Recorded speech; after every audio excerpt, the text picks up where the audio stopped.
বলে তাদের টোকাই, কেউ বলে পথকলি, পথ শিশু, কেউ বা বলে ছিন্নমূল। সবার উপরে মানুষ সত্য, তাহার উপরে নয়। কজন আমরা তা মানি? তারা আমাদের চোখের সামনে জলজ্যান্ত এক প্রমাণ এই সমাজের অন্যায় এবং বৈষম্যের। কেউ তারা কাগজ টোকায়, কেউ ফুল বিক্রি করে, তারা আমাদের আশেপাশে আছে। এইসব শিশুদের গল্প নিয়ে আর যে গল্প নিষিদ্ধ। আমি সামিয়া রহমান আছি আপনাদের সাথে, এবং আমার সাথে যারা আছেন এই শিশুরা আছেন, এবং আরও যারা আছেন দর্শক পরিচয় করে দিচ্ছি। আমার সাথে আছেন রফিকুন নবী, টোকায়ের স্রষ্টা বলতে পারি আমি, নামটির স্রষ্টা। আমার সাথে আছেন নামিনা খাতুন, সহকারী পরিচালক অপরাজিও বাংলা, আপনি চাইল্ড প্রোটেকশন ডিপার্টমেন্টের অ্যাসিস্ট্যান্ট ডিরেক্টর হিসেবে আছেন। এবং আমি এই বাচ্চাদের কাছ থেকে তাদের নামটি শুনতে চাই এবং তাদের জীবনের গল্পটি শুনতে চাই। আমার নাম সোহেলি আক্তার পরিমণি। পরিমণি, পরিমণি কি জানো তোমার নামে একজন নায়িকা আছে? জি। তুমি কি পরিমণি হতে চাও বড় হয়ে? না, কি হতে চাও? ডাক্তার। আমার নাম বৃষ্টি আক্তার। বৃষ্টি আক্তার, কি করো তুমি? আমি ফুল বেচি। আমার নাম মোহাম্মদ শামীম। কি করো? আমি টেম্পুতে কাজ করি। আমার নাম মোসাম্মদ শান্তা আক্তার মৌ। মৌ, তোমার বয়স কত? আমার বয়স 8। কি করো তুমি? আমি কাগজ টোকাই। আমার নাম জান্নাতুল ফেরদৌস। আমি রাস্তায় ভাঙাড়ি টোকাই, কাগজ টোকাই। এবং আমরা দর্শকদেরকে একটু বলতে চাই, জান্নাতুল ফেরদৌস কি অসাধারণ গান গায়। আমরা গান শুনবো জান্নাতুল ফেরদৌসের, কিন্তু তার আগে তোমার কাছে চলে যাই, তানভীরের কাছে। আমার নাম মোহাম্মদ তানভীর। আমি কাগজ টোকাই। আচ্ছা, তানভীরের বয়স কত? 7। 7। তোমার বলো, তোমার নাম বলো বাবা। আমার নাম মোহাম্মদ রাজু। রাজু, কি করো? আমি হোটেলে কাজ করি। হোটেলে কাজ করো, তার আগে তুমি কাগজ টোকাতে বোধহয়। হ্যাঁ। আচ্ছা, তোমার নাম বলো। আমার নাম রুমানা আক্তার মিম। রুমানা আক্তার মিনু, কি করো? আমি কাগজ টোকাই। বয়স কত তোমার? 8। 8। আমি এবার প্রত্যেকের কাছে যাব, তার আগে আমি একটু রফিকুন নবী আপনার কাছে আসতে চাই। আমি যত জানি 60-এর দশকে আমি ওদের জীবনের গল্প শুনবো, কিন্তু তার আগে একটু আপনার কাছে আসতে চাই, যেহেতু এই নামটি আপনি দিয়েছিলেন। এই নামটি আপনি সমাজের অনেক সত্যকে, অনেক অসত্য বিষয়কে তীব্রভাবে তুলে আনার জন্য কি আপনি ব্যবহার করেছিলেন, কিন্তু এটিকে অনেক সময় নেতিবাচক অর্থেও ব্যবহার করা হয়। ওরা নিজেই ওদের জীবনের গল্প যখন আমাকে শোনাচ্ছিল, ওদের কাছেই শুনলাম যে ওদেরকে টোকাই বলে কেউ হেলাফেলা করে, কেউ অবহেলা করে, টিজ করে। 60-এর দশকে আপনার এই ধারণাটা এসেছিল। 78-এ বোধহয় যে আপনি প্রথম শুরু করলেন, চার্লি ব্রাউনের বোধহয় এটা চিন্তা ছিল। চার্লি ব্রাউন অনেক রকম ছিল, পিনাটসের। আমি সেই গল্পটা একটু শুনি। আমি তো পুরান ঢাকায় থাকতাম, তো সেখানে অনেক এই পথশিশু যারা তাদেরকে দেখতাম। সেই থেকে তখন তো অন্যভাবে সব পলিটিক্যাল কার্টুন করি। আমার টোকাইও কিন্তু শুধু ভাবনা থেকে করেছি তেমন না, কিন্তু একটা বাচ্চাকে সামনে রেখে তারপরে কিন্তু আমি স্টাডি করেছি ওর কথাবার্তা, ওর চালচলন, ওর চলাফেরা, সব কিছু মিলিয়ে খুবই বুদ্ধিমত্তার সাথে কথার উত্তর দিত, এইরকম একটি ছেলে। কিন্তু এটা ভাবনার মধ্যে ছিল। তারপরে আস্তে আস্তে মানে ভেবেছি যে একটা কিছু করা যায়। ছুটছাট মাঝে মধ্যে 2-1টা করতাম পত্রিকায়, কোনো নাম ছাড়া। টোকাই নামটা দিয়ে শুরু করলাম 78 সালে মে মাসে।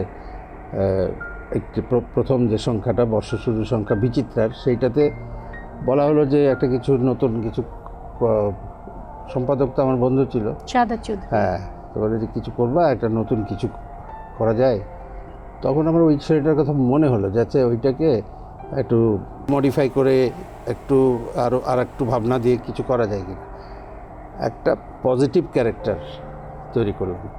টোকাই কিন্তু পজিটিভ, খারাপ অর্থে কিন্তু না, কিন্তু খারাপ অর্থটা দাঁড়িয়ে গেল পরে, যখন এটা আস্তে আস্তে পপুলার হলো পত্রিকার নামটা এবং ওই কার্টুনের যে চরিত্রটা, ও তো খুব ইনোসেন্টলি সব কিছু জগতের, মানে আমি ওইভাবে তৈরি করেছি। একেবারে পলিটিক্স থেকে শুরু করে সব বিষয়ে তার একটা মতামত আছে, সব ফিলসফি বলি, এই সায়েন্স বলি, বিজ্ঞান বলি, যাবতীয় যা কিছু আছে সব কিছুর উপরে ও একটা কমেন্ট করতে পারে ইনোসেন্টলি। আমি আপনার কাছে আসবো, কিন্তু আমি ওদের জীবনের গল্পটা একটু শুনতে চাই, ওদের প্রত্যেকের কাছ থেকে ওদের জীবনের গল্পটা শুনতে চাই। আমি তোমার গল্পই শুনতে চাই। আমার মা বাবা নাই, তবে আমার দাদি আছে। আমি আমার দাদির কাছেই থাকি। আমি রাস্তায় কাগজ টোকায়া টাকা পায়া, তারপরে দাদুর জন্য খাবার কিনে নিয়ে যাই। দুইজনে একসাথে খাই। কত টাকা পাও সারাদিনে? সারাদিনে কাগজ টোকাইয়া 50 টাকা পাই। এই টাকায় হয়, চলে? চলে বলতে প্রতিদিন কাগজ টোকাই, কখনো পাই 20 টাকা, কখনো পাই 50। এরকম করতে করতে অনেকক্ষণ আগে টাকা জমাতাম, পরে ওই টাকা জমায়া তারপরে চাল ডাল চিনি যা লাগে নুন এসব কিনা তারপরে বাসায় যাইতাম। বাসায় যা আমি নিজে রাইধা আমার দাদিরে দিতাম আর আমি খাইতাম। দাদির বয়স অনেক বেশি। হ্যাঁ। মা বাবা কি মারা গেছেন? হ্যাঁ। তুমি যে বাইরে কাজ করতে যাও, তখন বাইরে কাজ করতে যে নানা রকম সমস্যা হয় না? মানুষ অনেক কথা বলে না? হ্যাঁ, আমি একদিন কাগজ টোকাইতে গেছিলাম, একটা দোকানে অনেকগুলো বোতল ছিল, আমি বোতলগুলো আমি নিতে গেছিলাম। আর উনি আমারে বলকে যে তোরা এদিকে বোতল নিতে আইসুস কে, ফকিন্নির বাচ্চারা যায় নিতে। এলাকা আমরা কই কি যে আমরা টোকামো না, আমাকে তো খাওয়া লাগবো। এরা কইছে দেখে আমার পিঠ পাশে দিছে ঘুষি, তারপর আবার ধাক্কা মারা গাড়ির তলে ফালাইতে লইছিল। পরে একজন এসে আমার ধরছিল। তারপর সে একজন তোমাকে 100 টাকা দিয়েছিল? হ্যাঁ।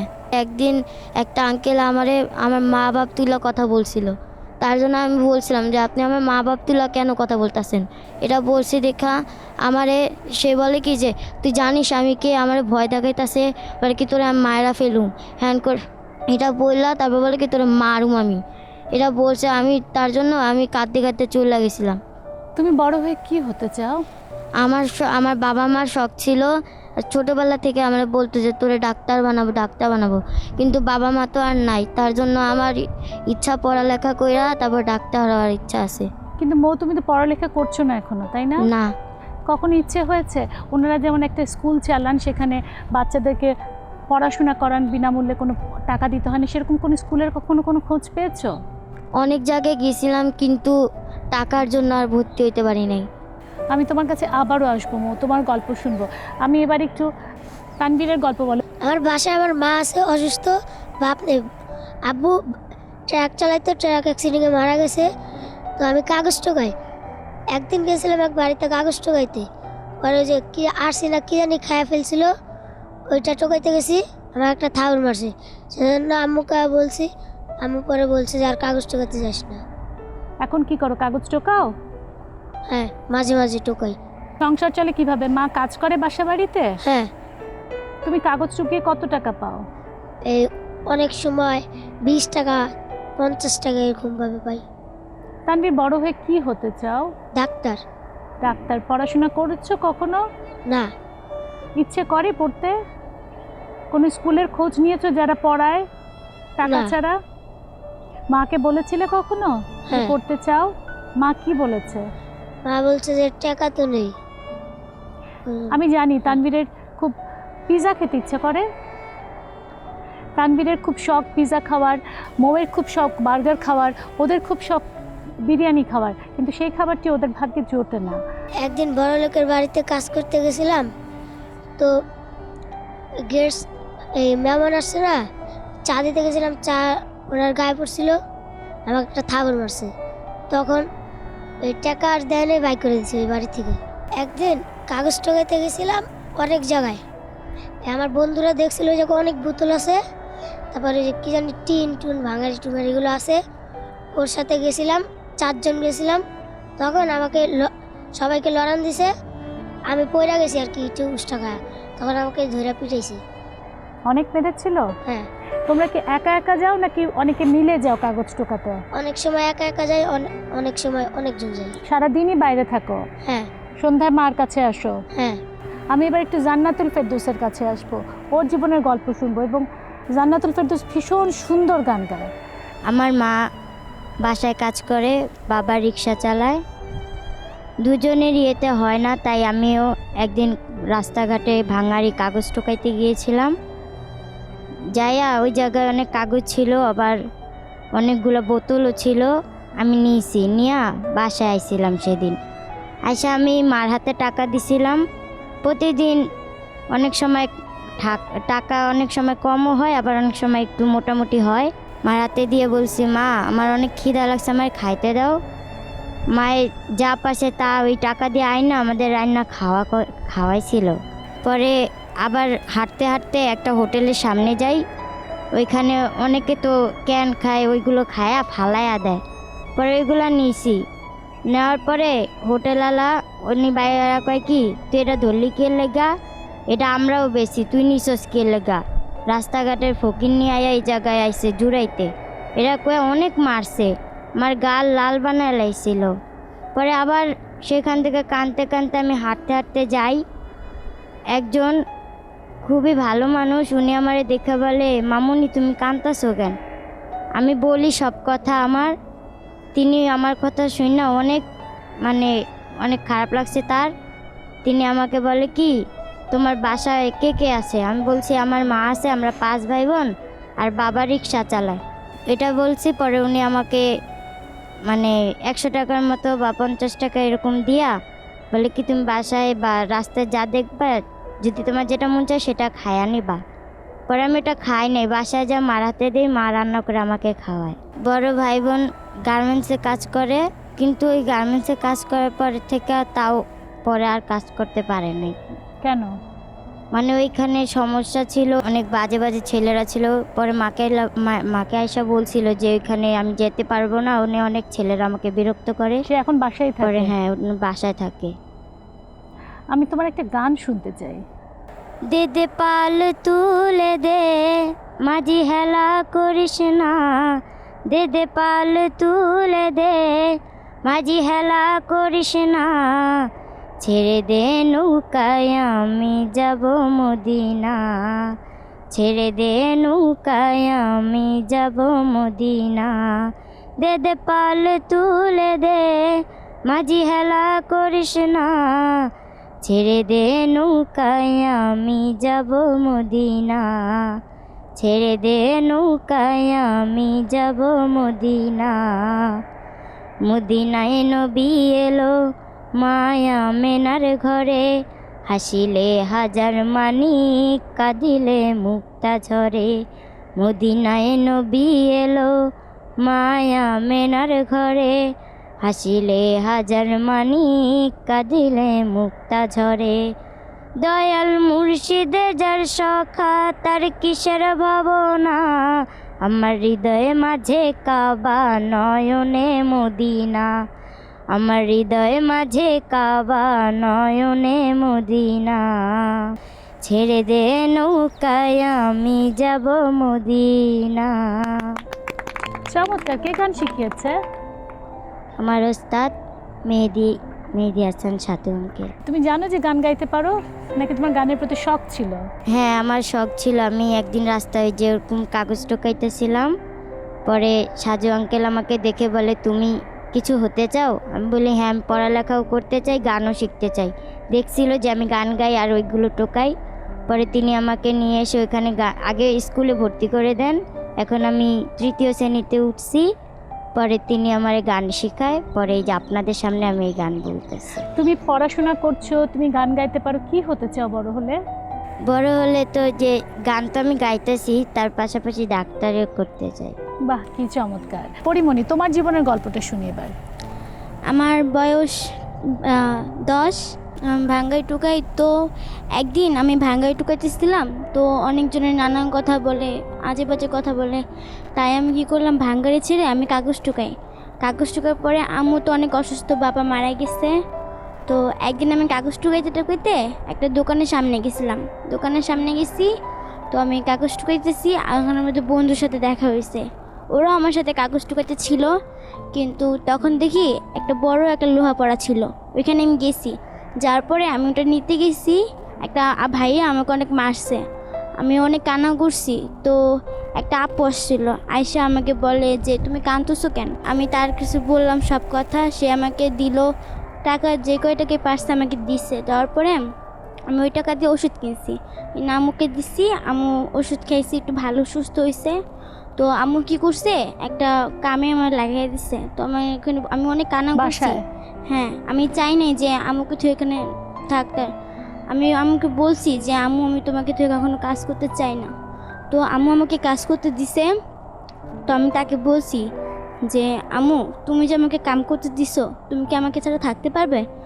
আম্মু বলে যে আম্মু কী করবো, পৃথিবীতে তো কেউ গরিব কেউ দুঃখ কেউ বুঝে না, তাই তোর তুই একটু, আমি তো অসুস্থ মানুষ, টাকা রোজগার করতে পারি না, তোরে দিলাম, তুই যে টাকা পাস আমিও দেখি মাঝে মাঝে কাম করি।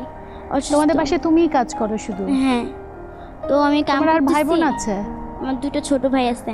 দুটো ছোট ভাই এবং মায়ের খরচ তুমিই চালাও? হ্যাঁ, তো একদিন তাদের আমি রান্নাবাড়া করলাম, তাদের খাওয়ান দিতে গেছি, পানি আনতে বলছে, তো আমি পানি আনতে ভুলে গেছিলাম, এই জন্য আমাকে মারছিল। মারার পরে আমি পানি আনতে গেছি, তো জগ দিতে গেছি, জগ তো অনেক ভারী না, কাচের জগ অনেক ভারী, তো আমি আনতে গেছি, পানি ভরা ছিল, ওইটা পড়ে গেছিলো, পড়ার পরে অনেক মারছে। আমি আপনাদের কাছে একটা কথা বলতে চাই, আমরা ভাঙ্গারি টুকাই, কাগজ টুকাই, তাই কি আমাদের কোনো অধিকার নাই শিশুদের?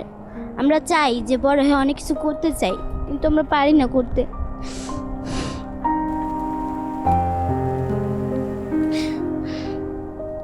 আমরা চাই যে বড় হয়ে অনেক কিছু পড়তে, পড়ালেখা করতে। এখন আমি 2-এ পড়তেছি, 3-তে উঠবো, তাই আমার আম্মুর বলছি, আম্মু আমাকে কখনো নিজের থেকে দূরে করো না। আব্বু তো মারা গেছে, আব্বুর আদর তো কখনো পাইনি, তাই তোমার আদর যতক্ষণ পাইতে চাই আমাকে দিও, আমাকে কষ্ট দিও না কখনো। তাও কাগজ টুকায় যে কয় টাকা পাই তোমাকে দিই, ডাল কিনি, চাল কিনি, সবই কিনে তোমাকে দিই, তোমাকে খুশি রাখতে চাই, কখনো তোমাকে কষ্ট দিতে চাই না। আমি একটা আল্লাহর কাছে চাই, আমরা ছোট বলে, আমরা গরিব বলে, তাই কি আমাদের পথে কোনো সম্মান নেই, কোনো নেই? তাই কি আমরা যেখানে যাই সেখানে আমরা লাত্তি উষ্টা খাই, খাই বড় হই? একদিন আমি কাগজ টুকাইতেছিলাম, আমি গেছি, তো আমাকে একটা ভাইয়া বলে যে তুমি কাগজ টুকাও? আমি বলি হ্যাঁ আমি কাগজ টুকাই। তো বলে যে তুমি কোনো হোটেলে কাজ করতে চাও? বলে যদি কাজ দেন তাহলে আমি কাজ করব, যেই কাজই হোক আমি করব। তো সে আমাকে বলে যে যদি অন্য কাজ দিই তুমি করতে পারবা? তুমি পারবা কাজ করতে? আমি বলি হ্যাঁ পারবো, আপনি যে কাজ দেবেন আমি পারবো, অবশ্যই পারবো। তো সে মানে কি একটা খারাপ জায়গায় আমাকে নিয়ে গেছিলো। তো আমি বলছি ভাইয়া আপনি তো এটা ঠিক করলেন না, আমি তো একটা ছোট মেয়ে এখনো, আমি সব ভাল লাগে না আমার। তো একদিন সে আমাকে মারছে, মারার পরে আমি একদিন লুকায় তার ওইখান থেকে চলে আসছি। তো আম্মুরে বলছি আম্মু আমার একটা ভাইয়ার সাথে দেখা হয়েছিল, আমাকে আজে বাজে কথা বলছে, আজে বাজে জায়গায় নিয়ে গেছে। তো আমি আম্মুর কাছে বলছি, আম্মু অনেক কান্না করছে, ই করছে। তখন ওইখানে আমার একটা আন্টি আছে, সে বাসায় কাজ করে, তার কাছে গেছি, যে অনেক কথা বলছি। তার আবার একটা মানে কি বড় অন্যজনের সাথে এই ছিল, পরিচয় ছিল। তো আমি তার কাছে আমাকে নিয়ে গেছে, বলছে যে, তারপর সে বললো, তার ওইখান থেকেই আমি এখানে পর্যন্ত আসতে পারছি তাকে বলতে বলতে। আমি তোমাদের সবার অনেক অনেক গল্প শুনবো। আমি জানি প্রতি মুহূর্তে তোমাদের মানুষের কাছ থেকে অপমানিত হতে হয়। যে সমাজের অপ্রিয় সত্যটা আপনি তুলে ধরতে চেয়েছিলেন, সেই অপ্রিয় সত্যটা এখন আসলে আমাদের চোখের সামনে ওরাই তুলে ধরছে।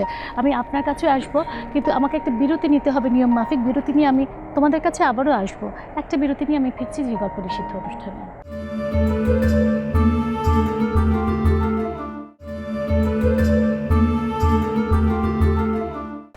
সমাজের অপ্রিয় সত্য তুলে ধরার জন্য রফিকুন নবী যে টোকাইটি সৃষ্টি করেছিলেন, সেই টোকাইকে এখন নেতিবাচক অর্থে দেখা হয়। এই ছোট ছোট শিশুরা, তারা পুরো সংসারের দায়িত্ব তাদের ঘাড়ে, অথচ এই সমাজ প্রতি মুহূর্তে তাদেরকে অবহেলা করে, তাদেরকে উঠতে বসতে হেলাফেলা করে, তাদেরকে টোকাই হিসেবে ঘৃণা করে। আমি ফিরে আসছি তোমাদের কাছে, আমি এবার তোমার গল্পটা শুনবো। আমার নাম বৃষ্টি। আমি আগে কাগজ টোকাইতাম। আর আমার মা একদিন দেখছে রাস্তায়, আর আমার আম্মুর কাছে বিচার দিছে, আর আমার আম্মু অনেক পিটাইছে আমারে। পরে একদিন মামা মামা আম্মুদের একটা আমি তো ফুল উড়াই বাগানে, তোর মাই আমি ফুল উড়াই দিমু, আনে যা পারি তোর মাইয়ার ব্যস্ত করিস। আর আমার আম্মু কয় আচ্ছা তোর মামা যা কয় তাই শুনবি। আর আমি ব্যস্তাম। পরে একদিন একটা লোক আমার থেকে ফুল নিছে। পরে সাথে একটা মেয়ে ছিল, হে মেয়ে আমাদের একটা ফুল নিছে। পরে হে কয় কি থাক চলো আম্মু চলো। আমি কই আঙ্কেল টাকা দিবেন না? কয় কে টাকা, একটা ফুল নিচে দেখে আবার টাকা লাগে? আমি কই আমরাও তো কষ্ট করি অনেক, আমরা কি করি না, আমরাও তো কষ্ট করি। পরে আমার একটা তাউর মেরে গেছে।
আমার মার বা গেছে গা আমার মার তুইয়া যেদিনকে আমি হয়েছি পেটেতে আস্তে আস্তে আস্তে আস্তে যেমকা বড় হয়েছি এদিনকে আমার বড় বোনে বিয়ে হয়েছে। আমার ছোট বোনে গার্মেন্টসে চাকরি করে। দুপুরবেলা আয়া মারে কয় কি তুই কাজ করতে পারস না, বাজারে খালি কাজ। পরে একদিন আমি জিদ করে ভাঙ্গে ঠুকেছি। ভাঙ্গে ঠুকাইতে একদিন আঙুর পাশে একটা বেড়ায় ভাই, আমার ভাই লাগে মানে আপন না এমএ ভাই কই আমরা। ওই ভাই আমার কয় কি তুই কাগজ না ঠুকাইয়া তুই আমার লাগে চল, তোরে লেগুনে হেল্পারি কর। আবার আমি কই কি আমি তো বারামুরা কিছু কাটতে পারি না। পরে একদিন কাজ মানে কয়দিন শিখছি, শিক্ষা কাজ করছি।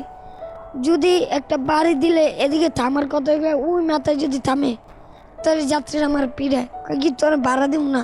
পরে আমার দ্বারা কই মা কয় কি কর কর। পরে বেড়ায় আমার দিতে 400 টাকা 300 টাকা আমি দেয় মারে দিই। আমার টাকা দিয়া ঘর ভাড়া দেয় আর আমার বোনের টাকা দিয়া সংসার চালায়। আবার মা কয় কি তুই আর করিস না, তোর অনেক কষ্ট হয়।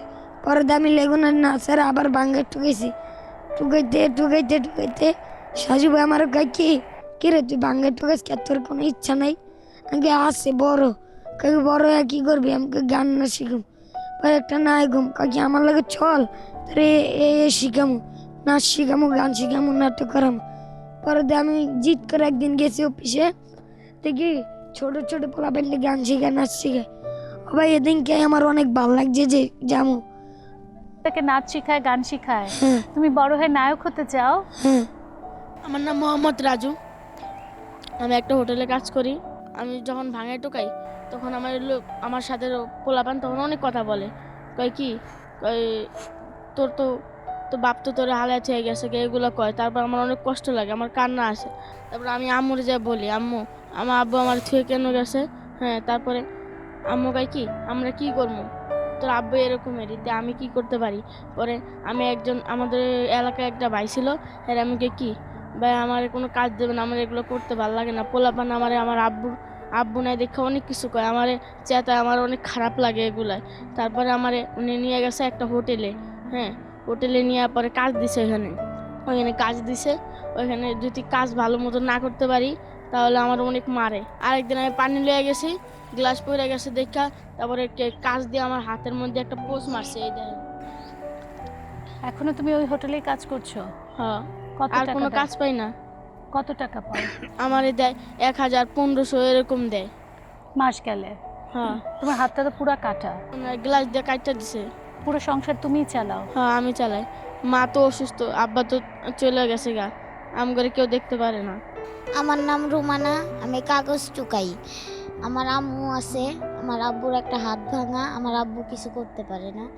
আমার আম্মু বাসায় কাজ করে। আমার ছোট ছোট 2টা বোন আছে, আর আমি কাগজ টুকাইয়া টাকা আনি, সেই টাকা দিয়ে আমরা বাজার করে খাওয়া দাওয়া করি। আর আমি রাস্তায় কাগজ টুকাইতে গেলে যদি কারোর পায়ের ধার থেকে বোতল টোতল নিতে চাই তাহলে আমাদের লাথি মারা বলে যে তুই আমার কাছ থেকে কাগজ নিতে আসিস কে, তুই আমার কাছ থেকে দূরে থাক, ময়লা আবর্জনা গায়ে আমার কাছে আইসিস কে। আমি একটু আপা আপনার কাছে আসতে চাইছি, এই বাচ্চাদের জন্য আপনারা আসলে কি করছেন? যে বাচ্চাগুলি মা বাবা কেউই নাই, তারা রাস্তায় থাকে, রাস্তায় খায়, রাস্তায় ঘুমায়, রাস্তায় কাজ করে, তাদের জন্য ঢাকা শহরে আমাদের প্রায় 12টার মতো 24 ঘন্টার আশ্রয় কেন্দ্র আছে বাচ্চাদের জন্য। আর যাদের ধরেন মা আছে বা পুরো সংসার চালাতে হয়, এদের জন্য কোনো রকম সাপোর্ট? এদের জন্য আছে আমাদের ঢাকা সিটিতে বিভিন্ন ওপেন এয়ারে, যেরকম বাস টার্মিনাল, রেল স্টেশন, সদরঘাটে, এরকম বাজার প্লেসে ওপেন এয়ার স্টাডি স্কুল আছে।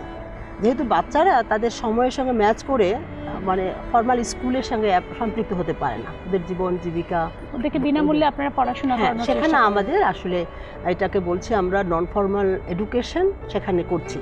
সেখান থেকে যদি কোনো শিশু খুব লং টার্ম সাপোর্ট প্রয়োজন মনে করে, আসলে আমাদের অভিজ্ঞতায় যেটা দেখেছি, চাইলেই কিন্তু এদের সাপোর্টগুলি এরা এফোর্ড করতে পারে না। না, প্রত্যেকের ঘরেই তো সংসারে। জি জি জি, সেই জায়গা থেকে আমরা যেটা, ওদের প্রত্যেকেরই স্বপ্ন, কেউ অভিনেতা হতে চায়, কেউ ডাক্তার হতে চায়, প্রত্যেকেরই কিছু হওয়ার ইচ্ছা আছে। প্রত্যেকটা শিশু এত ট্যালেন্ট আমাদের অভিজ্ঞতায়। প্রত্যেকের মানে কপিং যে তাদের যে দক্ষতা, এটা আসলেই ফর্মাল যারা খুব বিত্তবান বা যারা অ্যাডভান্টেজড আছে তারা সেটা করতে পারে না। এদের এত প্রতিভা। ওই জায়গা থেকে অনেক শিশু আমাদের লং টার্ম যে সাপোর্ট আছে, ইনক্লুসিভ যে সাপোর্টগুলি আছে, 24 ঘন্টার যে আশ্রয় কেন্দ্রগুলি আছে, সেখানেই ফর্মাল। তোমরা কি অপরাজয় বাংলার নাম শুনেছো? কেউ শুনেছো? কখনো গিয়েছো ওদের কাছ থেকে কোনো রকম সাহায্য নেওয়ার জন্য? কেন যাওনি? চেনো না ওদের কাছে? তার মানে এখনো সবার কাছে আপনারা সেই অর্থে পৌঁছাতে পারেননি, কারণ ওদের মধ্যে একটা ভয় রয়ে গেছে। হয়তো আপনারা ভবিষ্যতে পারবেন, আপনাদের আন্তরিক চেষ্টা রয়েছে। কিন্তু রফিকুন নবী, আমি তোমাদের কাছে আসবো আবারও। যেই টোকাইয়ের কথা চিন্তা করে আপনি আসলে টোকাই নির্মাণ করেছিলেন, টোকাই সৃষ্টি করেছিলেন, ওদের প্রত্যেকের জীবনের গল্প মোটামুটি কিন্তু এক। সেই সংসারের জোয়াল ওদের ঘাড়ে, এবং রাস্তার ধারে ওদের জীবন কিন্তু বদলায়নি। সে 1978 বলেন, আজকে 2017। আসলে হলো কি যে আমাদের সামাজিক যে অবস্থাদিগুলো রয়েছে, যে নিয়মকানুন রয়েছে, যে ধাপ গুলো রয়েছে, এই সমস্ত কিছু যদি আমরা চিন্তা করি তাহলে অদূর ভবিষ্যতেও কিছু হবে না। যতই এনজিও আসুক, যতই ওনাদের মতন এই যে অপরাজয় বাংলা ইত্যাদি সংগঠন দিয়ে চেষ্টা করা হোক, এটা হবে না যতক্ষণ না আমরা সামাজিকভাবে এদের পুনর্বাসনের চেষ্টা না করি। কিভাবে সামাজিকভাবে পুনর্বাসন? ধরেন এই ছেলেটা বা মেয়েটা স্কুলে গেল, ওদের পুরো সংসারের বোঝাটা ওদের ঘাড়ে, কিভাবে ওদেরকে মানে এই যে সাপোর্টটা দিয়ে পড়াশোনা করানো যায় উচিত। এবং আমাদের খামতি রয়েছে ওই সব জায়গায়, যে আমরাই যেমন এইখানে তো বলছি একরকম না, সেই টোকাই তো আপনি বন্ধ করে দিয়েছেন আঁকা। কেন এই সমাজের টোকাই বা ওদের যে কষ্টগুলো, পথ শিশুদের যে কষ্ট, আপাতত বন্ধ করেছি, ধরবেন না? এটা আপাতত করেছি, কিন্তু আর যদি পরিবর্তন নাই হয় তাহলে আর আমি কেন খেটে মরি, এরকম একটা ব্যাপার যদি কেউ বলে আমি তাতে সাই দেব। কারণ 78 থেকে আজকে হলো 2016, কতকাল হয়ে গেছে একই সমস্যা।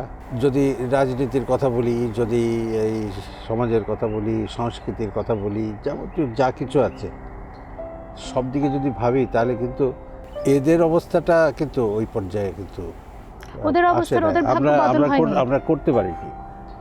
এখন আমি একটা ক্যারেক্টার তৈরি করলাম টোকাই, ওদেরকে দেখেই করেছি। একটা বিশেষ চরিত্র, সে অত্যন্ত ইন্টেলিজেন্ট, খুব সুন্দর করে কথা বলে, সুন্দর সুন্দর। আমাদের এই ছেলেমেয়েরা চমৎকার করে কথা বলে। যেমন বললো ও, ওইরকমই ও আরও খুব ইন্টেলিজেন্টলি কথা বলে, কখনো ভিক্ষা করে না। ওই আমার টোকাই কিন্তু কখনো ভিক্ষা করে না। ওই যে ও বলছিল ফকিরনি বললে ওর খুব কষ্ট লাগে, ভিক্ষা করে না।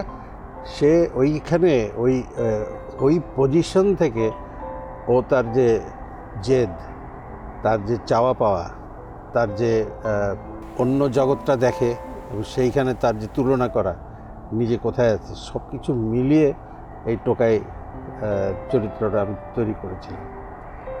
পরে দেখি যে এটাকে নেগেটিভের দিকে নিয়ে চলে গেল সবাই, এই আমরাই জনগণই নিয়ে চলে গেছে। এদেরকে সামগ্রিকভাবে সবাইকে টোকাই বলে ফেললো। আমি তো একটা ক্যারেক্টার টোকাই ছিল, কিন্তু এই পরিচয়টা কি ওদের জন্য সম্মানের, নাকি ওদের জন্য আরো কষ্ট বয়ে এনেছে? এইটা তো আমি বলবো যে যেইভাবে নেগেটিভ লাইনে চলে গেল, সেইটা তো ওদের জন্যে একটা দিক খারাপ। কিন্তু আবার এও ঠিক যে ওইখান থেকে কিন্তু উদ্বুদ্ধ হয়ে অনেক সংগঠন, অনেক এনজিও সবাই এগিয়ে এসছে, যেমন ওনারা আছে। তোমাদেরকে যখন টোকাই বলে তোমাদের কেমন লাগে শুনতে? খারাপ লাগে, কারণ আমাদের গায়ে তো লেখা নেই যে আমরা টোকাই। কাজ করে খাওয়ার জন্য আমরা টোকাই। আমরা টোকাই হলো আমাদের একটা জীবন আছে, আমরা চাই আমাদের জীবনটা সুন্দরভাবে গড়ে উঠুক। আমি তোমাদের কাছে শুনবো কিভাবে তোমরা আসলে তোমাদের জীবনটাকে, স্বপ্নগুলোকে পূরণ করার চেষ্টা করতে চাও। তোমাদের এই হাজারো কষ্টের মধ্যে তোমরা কেউ নাটক করছো, কেউ গান করছো, কেউ নাচ করছো। আমি জানি তোমরা প্রত্যেকেই নাচ গান করছো, তাই না?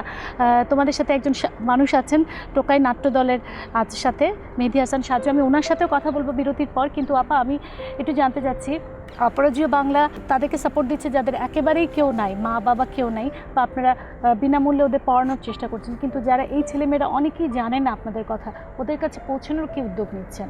আমাদের একবারে বাবা মানে রাস্তায় সেই শিশুদের জন্য কাজ করছে ব্যাপারটা এরকম না। আমাদের স্লামে যে সমস্ত মায়েরা বাসা বাড়িতে কাজ করে, যারা ইট ভাঙে বা ম্যাচে রান্না করে, এদের ছেলেমেয়েদের জন্য এডুকেশন প্রোগ্রাম আছে, একদম ফর্মাল এডুকেশন প্রোগ্রাম আছে। এদের বাচ্চাদের জন্য 12টা ডে কেয়ার সেন্টারও আছে। কিন্তু ওয়ার্কিং চিলড্রেন যারা কলে কারখানায় কাজ করে, তাদের জন্য আমাদের প্রোগ্রাম আছে, 3 ঘন্টার লার্নিং সেন্টার আছে। সব ধরনের যে সমস্ত মায়েরা ব্রথেলে আছে, সেই মায়েদেরও কিন্তু বাচ্চাদের জন্য পুনর্বাসন মানে আর এই প্রোগ্রাম আছে। বাচ্চারা যাদের টাকার উপর এখন- সংসার চলে তারা জি কি জি, কতক্ষণ আমি করবে? একটু আসি আপা। সাপোর্টগুলি হয়ে যাচ্ছে প্রজেক্ট বেস। দেখা যাচ্ছে আমাদের প্রতিদিনই কোনো না কোনোভাবে 8,500 শিশু আমাদের সাপোর্ট নিচ্ছে, কিন্তু নিড রয়েছে এটা আরও অনেক বেশি। গভর্নমেন্টের কমিউনিটি বেসড যে চাইল্ড প্রোটেকশন সিস্টেমটাকে আসলে আমাদের ঠিক করতে হবে। সেই জায়গা থেকে এখন আমাদের ভয়েস গভর্নমেন্টকে, যে ওয়ার্ড কাউন্সিলর ভিত্তিক যদি আপনি প্রোটেকশন মেকানিজমটা না নেন, তাহলে যেটা উনি বললেন, রণবীর ভাই যেটা বললেন, যেটা তো আমরা আসতেই থাকবে, করতেই থাকবে। প্রবলেমের হিট হচ্ছে কোথায়? আমাদের আউটকামটা আমরা তো হারভেস্ট মানে করতে পারছি না। ওইটা সাময়িক সুবিধা দেওয়া হচ্ছে, সেই কিন্তু ওদের জন্য দীর্ঘমেয়াদী পরিকল্পনা প্রিভেনশন থাকতে হবে। মানে মেজারটার প্রতি আমরা এখন প্রচণ্ডভাবে নট সাপোর্ট দিলাম। একটা বাচ্চা আসলো, 5,000 10,000 গুনলাম, কাউন্ট করলাম, ডোনারকে দিলাম, ব্যাপারটা এরকম নয়। আমার প্রবলেম আমাদেরকে সেভ করতে হবে। এই যে বাচ্চারা বেরোয় চলে আসছে, মায়েরা তাদের উপরে ভর করছে ইচ্ছা করে, এবং মায়েদেরও টর্চার কম না। কিন্তু তুমি আর্ন না করে দিলে বাচ্চাদের বাসায় ঢুকতে দেয় না, খাবার দেয় না। ওই যে বললো টাকা হ্যাঁ, নিয়ে যেতে আমরা- পারিনি আমরা বলে কিন্তু মা এই মেরেছিল, তাই না বাবা? প্রতি মুহূর্তে শুনি। এখন আমাদের যে কৌশলটা রয়েছে ma'am, community based child protection, প্রত্যেকটা ওয়ার্ডে এই শিশু বান্ধব শিশু সুরক্ষা দল আমরা তৈরি করছি। অসংখ্য ধন্যবাদ আপা। আমাকে একটা যে গল্প নিষিদ্ধ অনুষ্ঠানে এখন একটা বিরতি নিতে হবে। বিরতির পর আমি আবারও এই শিশুদের কাছে ফিরে আসব যারা খুব কষ্ট করে আসলে তাদের পুরো সংসার চালায়। ফিরে আসছি একটু পর।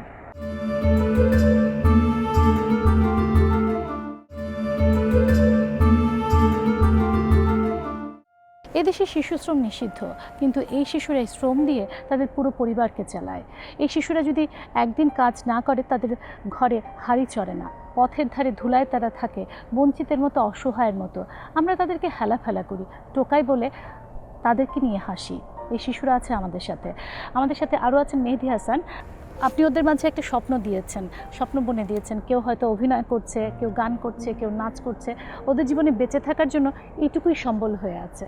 প্রথমত আসলে এই শব্দটাকে ইউজ করাটাই আমাদের জন্য, মানে স্যার এখানে আছেন, টোকাই শব্দটা আমরা সম্য করতে এখন সবাইকে। কিন্তু আপনি টোকাই নাট্য দলেরই তো পরিচালক। জি, আসলে টোকাই নাট্যদলটা এমনভাবে প্রতিষ্ঠিত হয়েছে যে এই ছিন্নমূল শিশু, এরা তো এদের একটা ট্যালেন্ট, মানে সাংঘাতিক রকম ট্যালেন্ট, মানে বাস্তবতার সম্মুখীন হয়ে ওরা এতটা কোনো রকম talented। সুযোগ পায়নি তারা জীবনে। না, কোনো রকম সুযোগ পায়নি, কিন্তু বাস্তবিক পক্ষে কিন্তু ওরা অনেক ট্যালেন্ট। সেই ট্যালেন্টটা কাজে লাগানোর জন্য আসলে টোকাই নাট্যদলে যে ছিন্নমূল, ওদের একটা ডিপ্রেশনের ব্যাপার আছে, যে ওরা গান শিখতে চায়, এরা নাচ করতে চায়।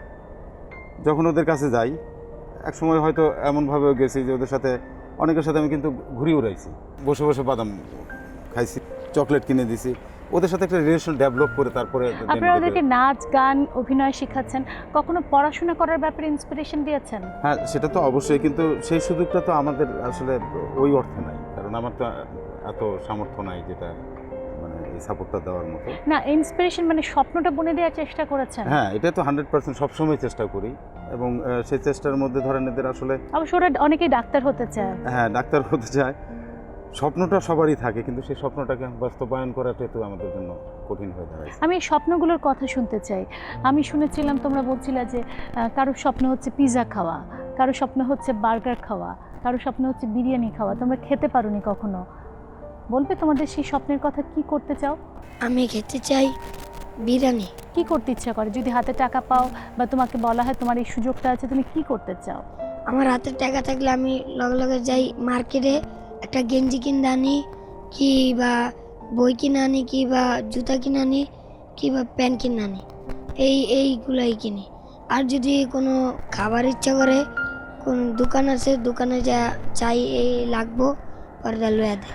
আমি তোমার কথাটি শুনতে চাই। মা, তোমার নাম কি বাবা? বৃষ্টি। ধরো, তোমার বয়স কত বৃষ্টি? আমার বয়স 8। তোমার বয়স 8 বছর। বৃষ্টি, তোমাকে যদি বলা হয় এখন তোমাকে সুযোগ আছে পড়াশোনা করার বা এখন তোমার সুযোগ আছে কিছু করার, তোমার কি স্বপ্ন? আমার স্বপ্ন ছিল আমি ডাক্তার হবো, পড়ালেখা করে অনেক বড় একটা ডাক্তার হতে চাই। আমার স্বপ্ন ছিল আমি এই যে জামা পরবো, কিন্তু একদিন মামি জামা বানাই দিছিল, পরে আমার গায়ে হয় না দেখে আমাকে থাক মামি দাও পরবো, তাও মামি আর মাইয়ার লিগে নিয়ে গেছে। কি খেতে ইচ্ছে করে বৃষ্টি? আমার চকলেট খেতে ইচ্ছে করে। ধরো আলাদিনের চেরাগ তোমার হাতে দেওয়া হলো, আলাদিনের চেরাগের নাম শুনেছো না? ওই যে প্রদীপের দৈত্য তোমার কাছে এসে বললো কি চাও, তোমার 3টা ইচ্ছা কি, তুমি কি করবে? 1 নম্বরে চাই যে আমার আম্মু আব্বু খুশি থাক। আব্বু তো নাই, আব্বু যদি থাকতো তা আব্বুর জন্য কিছু চাইতে পারতাম। আর 2 নাম্বার যে আমি পৃথিবীটাকে অনেক সুন্দর করে চলতে চাই, কেউ যেন কাগজ টুকায় না টুকায়, কেউ যেন কষ্ট না পায়, সবাই যেন নিজের ইচ্ছা মতন চলতে পারে, নিজের স্বপ্নটাকে পূরণ করতে পারে। আর দ্বিতীয়টা আমি চাই যে আমার ইচ্ছা ডাক্তার হওয়া। আমাদের 2টি উৎসব আছে, তো আমরা উৎসব করতে চাই, টাকা থাকে না। যদি আমার কাছে টাকাও থাকে, 50 টাকা বা যে কয় টাকায় থাকে, যদি আমার একটা জামা কিনতে পারি, তো আমার আম্মুর জন্য আমি একটা শাড়ি কিনতে চাই। আমার জন্য আমি না করি, কিন্তু আমার ভাই বোন আছে, আম্মু আছে, তাদের জন্য আমি করতে চাই। আমার নিজের জন্য আমি করতে পারি না, ওটা সমস্যা নেই, আমার আম্মু আব্বু খুশি থাক, ওইটাই আমি সবচেয়ে খুশি। যদি আলাদিনের চেরাগ দেওয়া হয় তোমাদের হাতে, বলা হয় 3টা ইচ্ছা, কি করবে, কি চাও? আমি চাই আমি মানে কাগজটাকে যা করতে পারি নাই, আমার যা ইচ্ছা ছিল এই জীবনে আমি তা করতে চাই। এবং কি আমি চাই যেন আমার মতো অনেক শিশুরা যেন এরকম কষ্ট না করতে পারে, এটা আমি চাই। আর কি যেন খেতে চাও, কি যেন, কোন জামা যেন পরতে চাও? আমি ভাঙাই টোকাই ঠিক আছে, কিন্তু আমার অনেক ইচ্ছা, আমি রাস্তাঘাটে অনেক কিছু দেখি কিন্তু খাইতে পারি না, কারণ আমার কাছে টাকা থাকে না। আমরা বস্তিতে থাকি, তার জন্য কি আমাদেরকে মানে কেউ অত মানে অত ভালো পায় না, তা আমাদেরকে যে দিবে। তাই আমি চাই আমি যদি মানে কিছু হইতে পারি, তা আমি বিরিয়ানি খাবো, তারপর জামা কাপড় কিনবো, তারপরে আমার যা যা দরকার আমার পরিবারের জন্য, আমার আব্বু আম্মুর জন্য সব কিছু আমি কিনবো। বিরিয়ানি খেয়েছো কখনো? একদিন খেয়েছিলাম। তারপর থেকে বিরিয়ানি খাওয়ার ইচ্ছে? তানভীর বাবা, তোমার হাতে যদি দৈত্য এসে বলে তোমাকে 3টা ইচ্ছে পূরণ করতে দেওয়া হলো, কোন 3টা ইচ্ছে পূরণ করতে চাও? প্রথমত হলো আমার আম্মুর জন্য আমার আম্মু যা চায় তাই পূরণ হয়। দ্বিতীয়, অনেক মানুষই কষ্ট করে খায়, তাদের জন্য একটা ইয়া করে দেওয়া। আর তৃতীয়, মানুষের জন্য সেবা করা। বাহ, চমৎকার! এতটুকু বাচ্চা তো অন্যের মানুষের জন্যই তারা চাইছে। আমি তোমার কাছ থেকে শুনতে চাই। আমি অনেকেই যে জন্মদিনে বার্থডে কেক খায়, আমারও এগুলো খেতে মন চায়, তবে একদিন আমি খেতে গেলে তারা বলে তোমার এগুলো খাওয়ার যোগ্য হয় নাই এখনও। তখন আমার অনেক খারাপ লাগে, আমি কান্না করি। পরে থেকে আর মন চায় না এরকম মানে বড়লোকদের বাসার সামনে যে এরকম ইয়ে করে চাইতে। যদি আমার কোনো ইচ্ছে হয় যখন আমি যদি পারি টাকা জমায়া, তখন আমি চাই যে মানুষের কোনো সেবা করতে, ডাক্তার হয়ে যদি পড়ালেখা করতে করতে বড় হয়ে যদি ডাক্তার হতে পারি, তাহলে রোগীদের সেবা করব যতটুকু সামর্থ্য থাকে। বাহ, কি চমৎকার! আমার ইচ্ছা হলো যে টোকাই নাট্যদল যতটুকু আগাইছে তার থেকে 5 গুণ বেশি আগাইতে পারে, এটা আমার প্রথমত ইচ্ছা। আর দ্বিতীয় ইচ্ছা যে বাংলাদেশে যতগুলো মানুষ আছে তারা আমরা টোকাই বলে আমাদের অনেকে ভালোবাসে না, তার জন্য কি আমরা কোনো ইচ্ছা থাকতে পারে না। তাই বাংলাদেশে যত টোকাই আছে, যার বুকে অনেক কষ্ট আছে, মা বাবা কারো অ্যালাউ করে না, তার জন্য বলতাছি যে ওরা যেন সুখে থাকে আর ভালো থাকে। আর আমার দাদু আমার অনেক দেখছে, তার জন্য আমার দাদু যেন চিরদিন বাচ্চা থাকে, এটা আমার ইচ্ছা। আর কি যেন খেতে ইচ্ছে করে? আমার একটাই জিনিস খেতে ইচ্ছা করতেছিল, আমার পিৎজা খাইতে অনেক ভালো লাগে। তাই পিৎজা একদিন আমার পাশের বাড়ির অনেক বড় বড় বিল্ডিং, ওদিকে একটা আপু থাকে, ওই আপু পিৎজা আনতেছিল, পরে আমি দেখে একটু চাইছিলাম, পরে আমার দেয় না, কি যে তোমার তো খাওয়ার যোগ্য হয় না, তুমি খায় কী করবা, যাও এন থেকে। পরে উনি চোট লাগেছে, তখন থেকে আমার পিৎজা খাওয়ার শখ। আমি চাই যে আমার পরিবারে আমার মা আমার ভাই তাদের যে ইচ্ছা আছে সেটা পূরণ হোক, আমার ভাইরা যেন পড়ালেখা করে অনেক বড় হইতে পারে। আর 2, যেন টোকাই না তো দলে অনেক সম্মান হয়, আমার এই ভাইয়া সাজু ভাইয়া যেন অনেক উপরে উঠতে পারে। 3 হইলো আমার যে ইচ্ছা আছে ডাক্তার হওয়ার, পড়ালেখা করার, সেটা যেন পূরণ হয়। তোমাদের সবাইকে অনেক অনেক অনেক ধন্যবাদ। আমি জানি না সৃষ্টিকর্তা শুনছেন কিনা, একদিন হয়তো নিশ্চয়ই তোমাদের ডাকে তিনি সাড়া দেবেন এবং আমাদের সমাজ, আমরা যারা আছি সেই সমাজের মানুষরা আসলে কতটা নিজেদেরকে বদলাবো, কতটা ওদের পাশে এসে দাঁড়াবো, সে প্রশ্নটা আমার রয়েই গেছে। আমি রফিকুন নবী আপনার শেষ মন্তব্য নিতে চাই। আপনি বারবার করে হতাশা প্রকাশ করছিলেন যে 70 হোক, 80 হোক, 90 হোক, 2000 হোক বা পরের দশক আসুক, ভাগ্যের পরিবর্তন হবে না। আপনি কি তাই মনে করেন যে সৃষ্টিকর্তা এদের পাশে এসে দাঁড়াবে না? আমরা এই সমাজের মানুষরা আমরা সবসময় ওদেরকে অবহেলা করে যাব? হবে না, মানে ক্ষোভের থেকেই হয়তো বলেছেন। বলতে হয় আমাদের, কেননা এই যে পরিবর্তনগুলো হওয়া উচিত, আমাদের সমস্যা দিয়ে দূর হওয়া উচিত, সেইখানে কিন্তু এমন সব বৈষম্যের ব্যাপার স্যাপার আছে যে আমরা কোনোভাবে এই অংশটাকে কিন্তু আমরা কোনোভাবে আপন করে উপরে উঠাতে পারছি না। এর প্রধান কারণ হলো যে আমরা যারা এই সমাজের সুবিধাভোগী মানুষ, আসলে সমস্যাটা আমাদের মধ্যেই। তাই তো, কি সুন্দর সুন্দর কথা বললো সবারই কিন্তু ইচ্ছা, শুনলাম তো, ইচ্ছা অনিচ্ছা, তাদের সমস্যা দিয়ে, তাদের পরিবারের কথা সব কিছু তো বললো।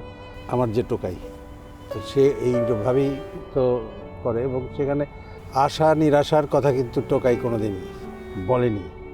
ও সবসময় চলতি যে জীবন, চলতি যে চলমান জীবন, সেইটা নিয়ে সে সমালোচনা করেছে। ওরা নিজেরা খেতে পায় না, নিজেরা করতে পায় না, কিন্তু সমাজের সবাই যেন খেতে পড়তে পায় সেই চাওয়াটা ওদের ওরা আছে। চেয়েছে, এটা আমার টোকেও তাই। কিন্তু আপনি সমাজের অপ্রিয় সত্যগুলোকে তুলে ধরতে চেয়েছিলেন। সত্যগুলো তুলে ধরা, সমস্যাগুলো তুলে ধরা, সমাধান কারা করবে, যারা করবে তাদের অনুধাবন করার কথা বলা হয়েছে। চিন্তা ভাবনা যে করছে না তা কিন্তু নয়, আমরা কিন্তু জানি, দেখি, কিন্তু সামগ্রিকভাবে হয়তো অবস্থার উন্নয়ন ঘটছে না।